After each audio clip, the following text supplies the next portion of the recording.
Assalamualaikum warahmatullahi wabarakatuh. Bagaimana sih status hukum merekam atau mengambil gambar orang lain secara diam-diam? Nah, ini adalah persoalan yang saya kira banyak sekali dipersoalkan akhir-akhir ini. Oleh karena itu di video kali ini saya akan secara khusus mencoba membahas persoalan ini. Oke, baik. Hal pertama yang penting untuk diperhatikan bahwa ketika mengambil atau merekam orang lain itu secara diam-diam, ini berkaitan erat dengan persoalan privasi atau hak asasi orang. Pada prinsipnya tidak ada aturan atau tidak ada hukum yang mengatur atau melarang untuk merekam orang lain secara diam-diam.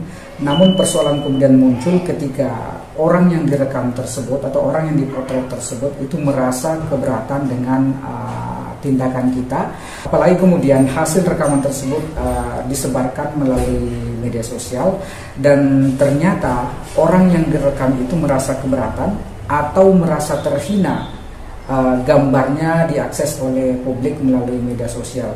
Nah, ini kemudian menjadi persoalan karena pasal 27 ayat 3 itu dalam persoalan seperti ini itu bisa diterapkan apabila orang yang direkam tadi atau diambil gambarnya tadi itu merasa keberatan dan melakukan pengaduan ke pihak kepolisian.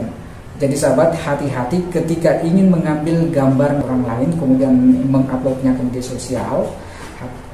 Jangan sampai orang yang direkam tersebut itu merasa dipermalukan, merasa terhina, lalu mempersoalkan Anda berdasarkan pasal 27 ayat 3 tersebut. Di sini pesannya sudah sangat jelas bahwa ada potensi untuk dijerat secara hukum ketika merekam orang lain atau memotret orang lain secara diam-diam lalu menguploadnya di media sosial. Jadi sahabat, hati-hati dengan tindakan seperti ini. Lalu di antara sahabat sekalian mungkin ada yang mempertanyakan bagaimana jika yang direkam tersebut itu berupa fakta atau kenyataan. Nah, terhadap persoalan ini ada SKB nomor 2 itu SKB 3 institusi, yakni Menkominfo, Kepolisian dan Kejaksaan, yang mengatur tentang implementasi dari pasal 27 ayat 3 Undang-Undang ITE.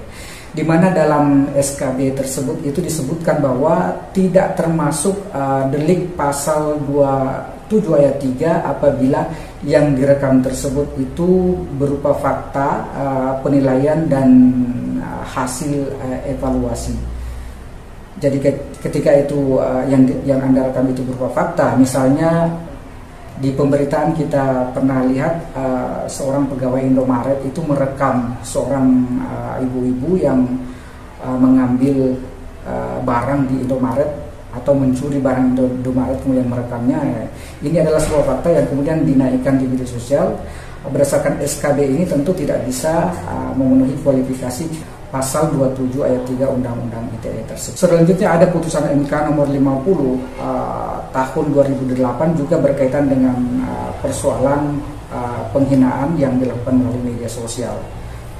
Nah, berdasarkan putusan MK tersebut, apabila seseorang merekam, itu pada intinya disimpulkan bahwa apabila seseorang merekam dan yang direkam itu berupa penghinaan kepada dirinya atau cacian kepada dirinya, lalu rekaman tersebut diupload atau dinaikkan di media sosial, maka ini juga tidak termasuk kualifikasi delik pasal 27 ayat 3. Jadi SKB ini dan putusan MK tersebut itu pada prinsipnya dimaksudkan agar pasal 27 ayat 3 tersebut tidak dengan mudahnya digunakan sebagai pasal untuk menjerat orang lain ketika menyebarkan foto atau hasil rekaman di media sosial. Jadi ada batasannya.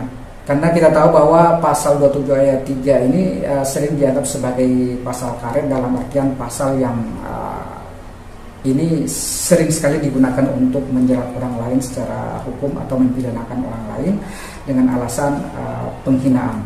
Namun begitu sahabat, tetap saya harus ingatkan bahwa kita tidak boleh dengan mudahnya merekam orang lain, apalagi itu di tempat publik, kemudian menguploadnya di media sosial, karena ini sekali lagi potensi untuk dijerat dengan pasal 27 ayat 3 itu sangat memungkinkan, meskipun ada SKB dan putusan MK yang saya sebutkan tadi. Tapi sekali lagi ini terkait dengan persoalan privasi dan hak asasi manusia. Nah, demikian video kali ini. Terima kasih telah menonton. Tetap nantikan video-video kami selanjutnya.